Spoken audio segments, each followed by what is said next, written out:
अगर if he is feeling sad, if he is feeling, उनको कुछ दुख हो रहा हो या গুড নিউজ এভরিওয়ান, তুফানের ধামাকা যেন কিছুতেই থামছে না। একের পর এক যেন হচ্ছে তুফান নতুন নতুন ইতিহাস করে যাচ্ছে, যে ইতিহাস এর আগে কখনো বাংলার কোনো মুভি করতে পারে নাই, যেটা হচ্ছে একমাত্র আমাদের সুপারস্টার করে দেখালো।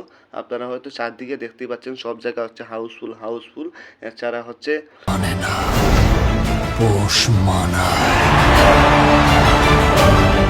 তাই কিন্তু টিকিট পাওয়া যাচ্ছে না। আপনারা যারা যারা দেখেন নাই তারা হচ্ছে অগ্রিম টিকিট কেটে ফেলতে পারেন। আর সবচাইতে বড় কথা হচ্ছে, এটা যে শুধু বাংলাদেশে আলোচনা হচ্ছে এমন কিন্তু না, দেশের বাইরেও কিন্তু এটা নিয়ে এখন আলোচনা হচ্ছে।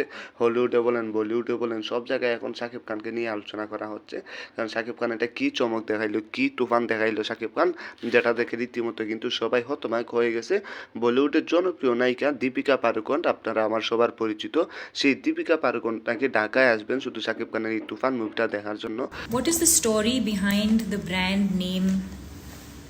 দীপিকা পাড়ুকোন বলেন, আমি টিকটকে ফেসবুকে এর যে ছোটো ছোটো ক্লিপ এগুলা দেখে মনে করবো মানে কি বলবো, হতাশ হয়ে গেছি।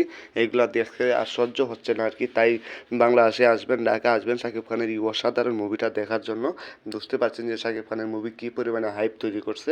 দীপিকা পাড়ুকোন বলেন যে আমি শাকিব খানের সাথে দেখা করবো এবং শাকিব ভক্ত যারা আছে বা তুফান মুভিটা সবাইকে নিয়ে হচ্ছে একসাথে ঢাকায় বসে দেখবো। এই কারণে আমি খুব শীঘ্রই ঢাকায় আসবো। তো আসলে তো সবাই বুঝতে পারছেন যে কী হবে শাকিব ইয়ান, সবাই রেডি হয়ে যান।